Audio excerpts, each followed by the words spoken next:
10 leçons de stoïcisme pour garder son calme. La philosophie stoïcienne. Dans un monde de plus en plus agité et incertain, la quête du calme intérieur est devenue un véritable défi. Comment traverser les turbulences du quotidien sans se laisser submerger par le stress, l'anxiété, la frustration ? La réponse, d'une simplicité étonnante, se trouve peut-être dans une philosophie vieille de plusieurs siècles, le stoïcisme. Les stoïciens, ces penseurs de la Grèce antique, nous ont légué un ensemble de principes et de pratiques pour atteindre la sérénité face aux aléas de l'existence. Ils nous invitent à distinguer ce qui est en notre pouvoir de ce qui ne l'est pas, à accepter le caractère éphémère des choses et à cultiver la vertu comme voie vers le bonheur. Dans cette vidéo, nous allons explorer ensemble 10 leçons essentielles du stoïcisme pour garder son calme.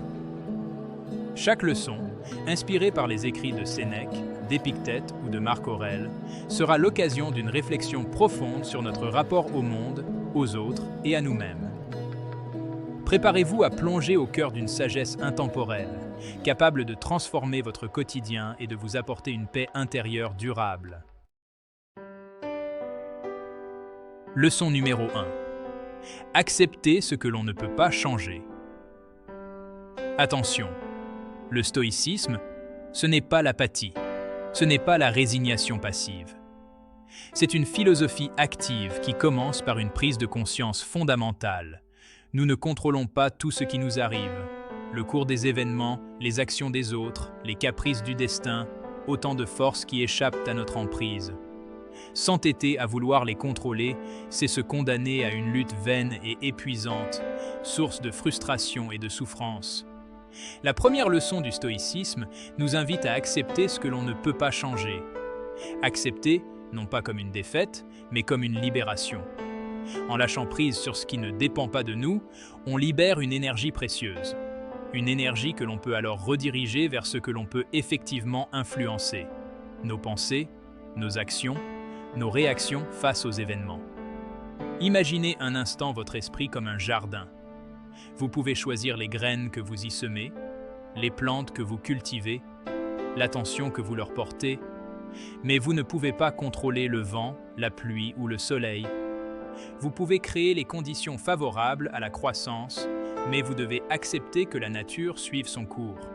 Accepter ce que l'on ne peut pas changer, c'est faire preuve de sagesse, c'est choisir de ne pas gaspiller son énergie dans des combats perdus d'avance.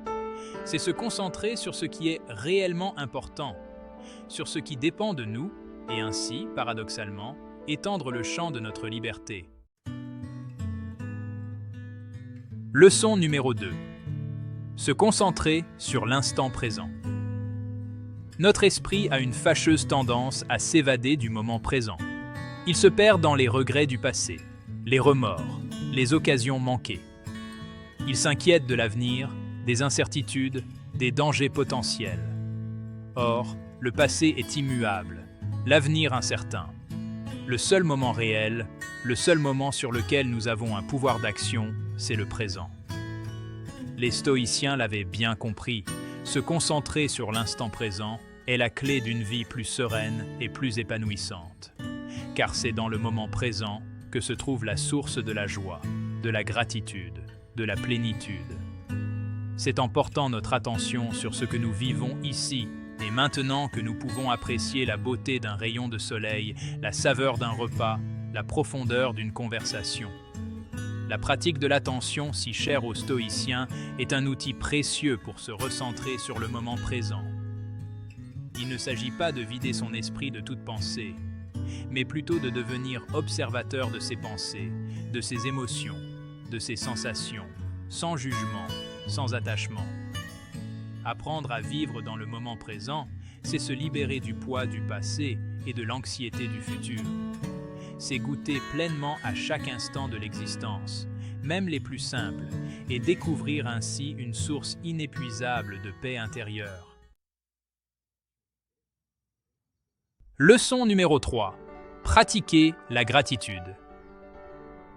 Dans la course effrénée de la vie moderne, il est facile de céder à l'insatisfaction, de se focaliser sur ce qui nous manque, sur ce que nous n'avons pas.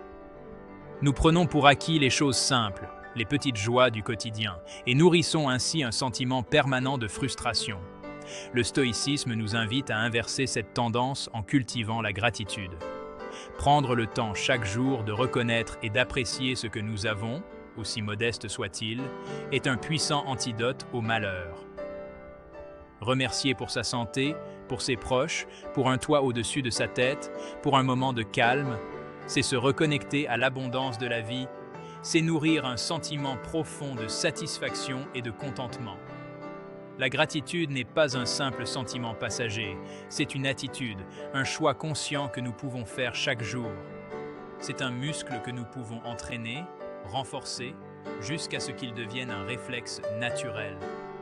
En cultivant la gratitude, nous transformons notre regard sur le monde. Nous cessons de nous focaliser sur ce qui nous manque pour apprécier la richesse de ce que nous avons déjà. Et ce faisant, nous ouvrons la porte à une joie profonde et durable, une joie qui ne dépend pas de circonstances extérieures, mais qui prend racine au cœur de notre être. La vie est parsemée d'obstacles, de difficultés, d'épreuves. Face à l'adversité, il est facile de se laisser abattre, de perdre courage, de se laisser gagner par le découragement. Le stoïcisme, loin de prôner un optimisme béat, nous rappelle que la souffrance fait partie intégrante de l'existence. Mais il nous enseigne également que nous avons le pouvoir de choisir notre réponse face à la souffrance. Cultiver la résilience, c'est apprendre à rebondir après un choc, à transformer les épreuves en opportunités de croissance et d'apprentissage. C'est accepter que la vie ne soit pas toujours rose, mais que même dans les moments les plus sombres, il y a toujours une lueur d'espoir. Les stoïciens nous invitent à voir les difficultés comme des occasions de tester notre force, notre courage, notre persévérance. Chaque obstacle surmonté, chaque épreuve traversée nous rend plus forts, plus sages, plus aptes à affronter les défis futurs. La résilience n'est pas une qualité innée, c'est une compétence que nous pouvons développer par la pratique, par la confrontation aux difficultés, par la persévérance. C'est un muscle que nous pouvons entraîner jour après jour, jusqu'à ce qu'il devienne une force inébranlable en nous. Nos émotions sont des forces puissantes, capables du meilleur comme du pire. Elles peuvent nous donner des ailes, nous transporter, nous pousser à agir, à créer, à aimer. Mais elles peuvent aussi nous submerger, nous aveugler, nous conduire à des actions que nous regrettons par la suite. Le stoïcisme ne préconise pas la suppression des émotions, mais plutôt leur maîtrise. Il nous invite à prendre conscience de nos émotions, à les observer avec distance, à les comprendre, avant de laisser libre cours à leur expression. Car une émotion non maîtrisée est comme un cheval sauvage, elle risque de nous entraîner dans des directions que nous n'avions pas choisies. La clé de la maîtrise de soi, selon les stoïciens, réside dans la raison. Il s'agit d'apprendre à identifier les pensées négatives, les croyances limitantes qui alimentent nos émotions négatives. En apprenant à questionner ces pensées, à les remplacer par des pensées plus justes, plus rationnelles, nous pouvons progressivement modifier notre rapport aux événements et ainsi mieux gérer nos réactions émotionnelles. Maîtriser ces émotions ne signifie pas les refouler ou les ignorer. Il s'agit plutôt de les accueillir avec bienveillance, de les écouter, de les comprendre, avant de choisir la manière dont nous souhaitons y répondre. Nous sommes souvent pris dans le tourbillon de la vie quotidienne, absorbés par nos soucis, nos obligations, nos projets.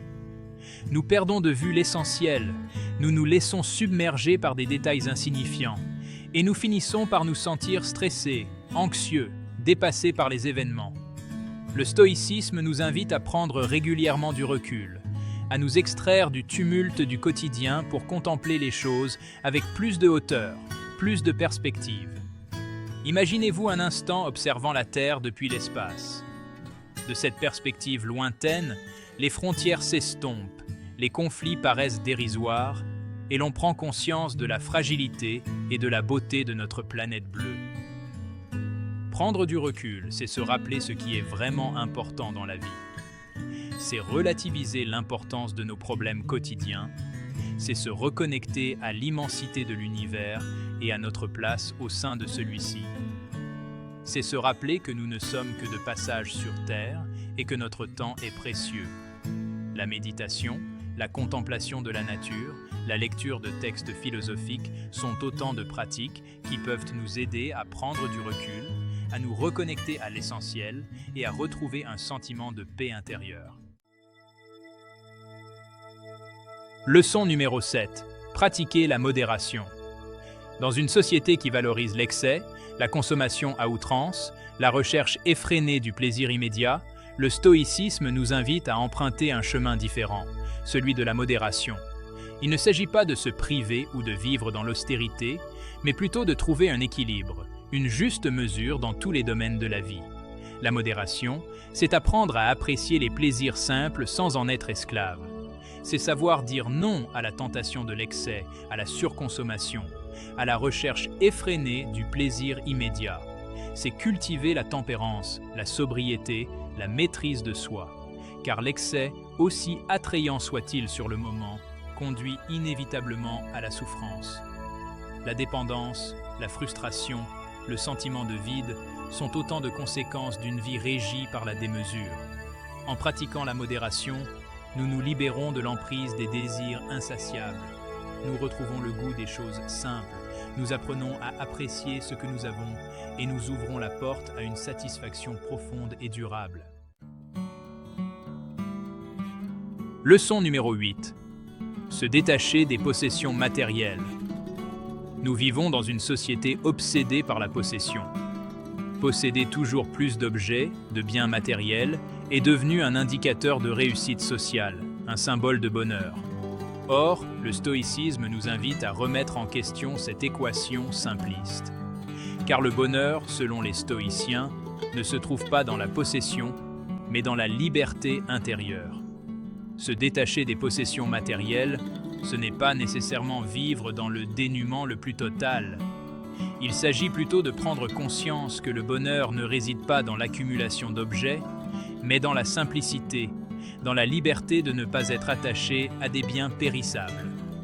Car les possessions matérielles, aussi belles ou sophistiquées soient-elles, ne sont que des choses éphémères.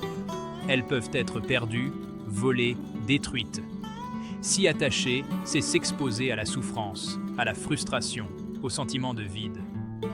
En apprenant à nous détacher des biens matériels, nous nous libérons d'un poids, nous ouvrons notre esprit à d'autres sources de satisfaction, plus profondes, plus durables. Nous découvrons que le vrai bonheur se trouve dans la simplicité, dans les relations humaines, dans la quête du bien, de la vérité, de la beauté. Leçon numéro 9. Cultiver la sagesse. Au cœur de la philosophie stoïcienne se trouve la quête de la sagesse. Mais qu'est-ce que la sagesse, au fond ? Pour les stoïciens, la sagesse ne se résume pas à l'accumulation de connaissances, aussi vaste soit-elle. La sagesse, c'est savoir vivre, c'est faire un bon usage de la raison, c'est vivre en accord avec la nature, avec soi-même et avec les autres. Cultiver la sagesse, c'est s'engager dans un processus continu d'apprentissage, de réflexion, de remise en question. C'est apprendre à distinguer l'essentiel de l'accessoire, le bien du mal, le vrai du faux. C'est développer son jugement, sa clairvoyance, sa capacité à prendre des décisions justes et éclairées. La sagesse, ce n'est pas une destination, c'est un voyage, une quête qui dure toute la vie. C'est un chemin parsemé d'obstacles, de doutes, de remises en question. Mais c'est aussi un chemin passionnant, riche d'enseignements, qui nous permet de grandir, d'évoluer, de devenir chaque jour un peu plus sages.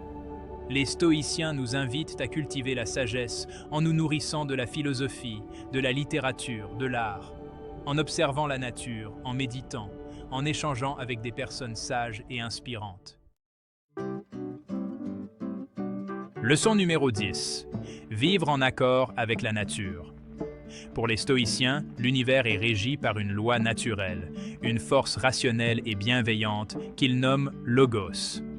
Vivre en accord avec la nature, c'est vivre en harmonie avec ce principe ordonnateur, c'est accepter l'ordre du monde, c'est se conformer à la raison universelle.